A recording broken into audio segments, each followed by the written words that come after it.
They've been missing for years.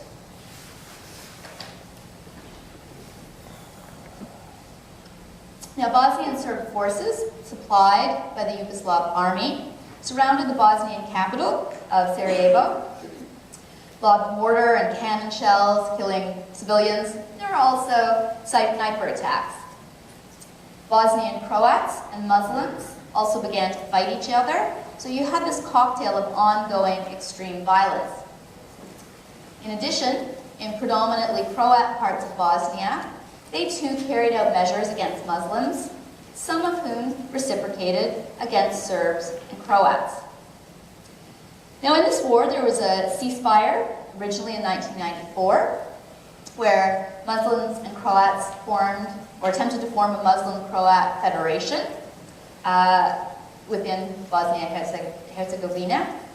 But Bosnian Serbs didn't respect the ceasefire or the peace plans. Eventual NATO airstrikes against Serb targets. There were eventual NATO airstrikes against Serb targets in Bosnia.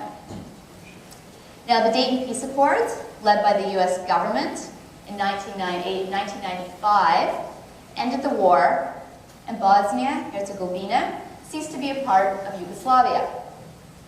Now, there were separate zones that were then carved out for Muslims and for Bosnian Serbs and for Croats. But there was still some violence, even in so-called UN-protected safe zones.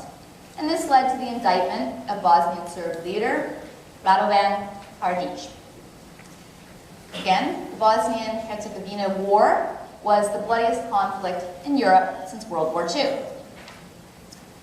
However, in 1998 and 1999, a new war broke out, or you could even consider it the war resumed, and this time in Kosovo, which had been a part of Serbia.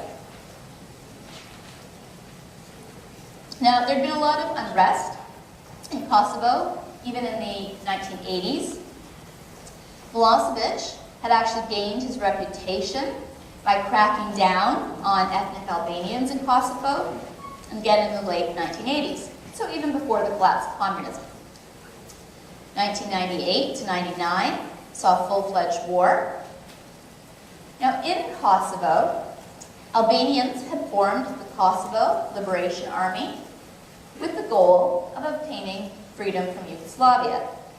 And at this stage, Yugoslavia is comprised of Serbia and Montenegro. Milosevic unleashed Serb forces against the ethnic Albanians. And in the case of Kosovo, the local Serb militia worked together with the Yugoslav army to crush Albanian Muslim independent groups. Here too, there was ethnic cleansing. In addition, the over 800,000 ethnic Albanians were driven into Albania and Macedonia to try to escape the violence and the killing. There was also the destruction of homes and cultural properties. This is part of ethnic cleansing, is destroying a perceived enemy's culture and religion. They removed symbols of religion traditions. Now here in Kosovo, it was the international NATO intervention, which included the bombing of targets in Belgrade, that eventually brought a fragile peace in 1999. And Milosevic was forced to withdraw his troops from Kosovo. Now, by 2000, Milosevic had been forced from power by his own population. So the Serbians forced Milosevic from power. He was arrested by Yugoslav authorities in 2001 and charged with war crimes.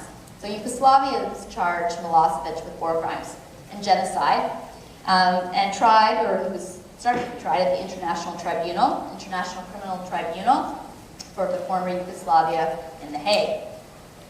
Now he died, actually was never really brought to justice. He died during his trial in 2006.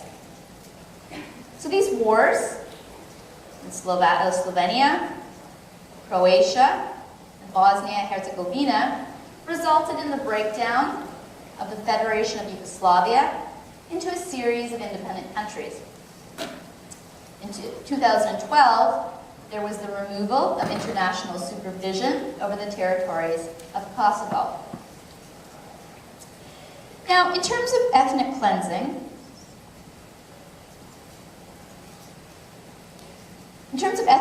you could find all kinds of examples of violence in all of these regions during these wars. The nature of the war was really important.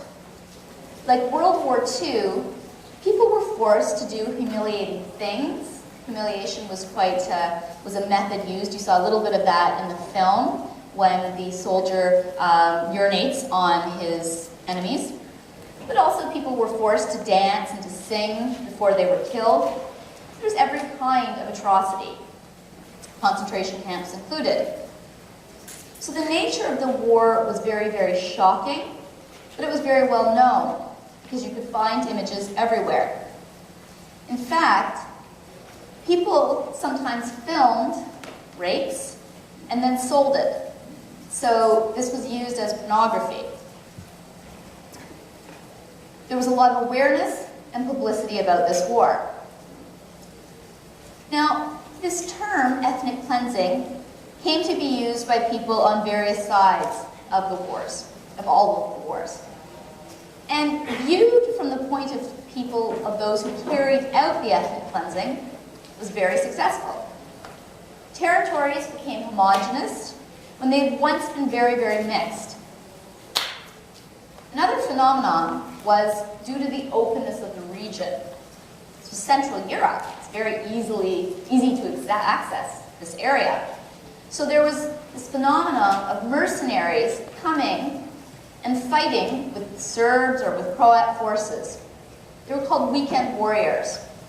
This meant that people, even refugees who lived in West Germany and took the train, they would take the train in to come and fight for the weekend and then return home.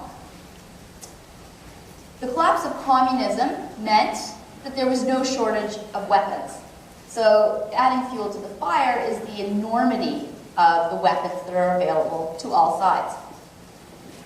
So if you think about the process, of ethnic cleansing,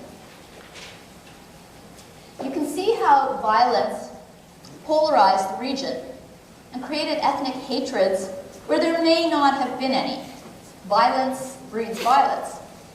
For example, in Kosovo, with the defeat of Yugoslavian Serb forces, they were forced to withdraw, and then the Kosovans expelled the Serb population. So you can see this sort of chain reaction. It goes back to what we talked about in World War II, this notion of absolute destruction. Now, events had been described as the result of ancient tribal hatreds. It might not have been that at all. It's important to get away from this simplistic explanation that ancient hatreds caused the breakups and the wars. Certainly, there were religious differences in Yugoslavia, Catholics, Orthodox, Muslims, but Yugoslavia was actually one of the least religious observant countries in Europe. Various policies over the decades, communist policies, had weakened religious observance. And so-called ethnic differences don't really explain this pervasive violence. Serbs and Croats had similar language, different alphabet, but people could understand each other. So there wasn't really a major linguistic difference that marked ethnicity. There weren't other significant ethnic markers either, such as food, daily life. They were indistinguishable. You could say there is as much religious difference as there was ethnic difference in these regions. The issue was that between these groups, where ethnic labels had become hardened during the war, the idea or the war itself propagated and sort of instigated this idea of ethnic hatreds. Now, the legacy of World War II was important as well, because the Germans had divided the country. So there was terror and counter-terror by different parts of the Yugoslav population. The Croatian Ustaša were put in charge of Serbia, and there was Serbian Chetniks. So the terror went back and forth. and this left lasting scars. And there was some use of this legacy of bitterness, of lasting scars from World War II to make sense of the violence that occurred 50 years later. But if you think about it, these kinds of explanations are sort of something that we can use to look back on and to try to make sense of the violence. It's not necessarily what caused it itself.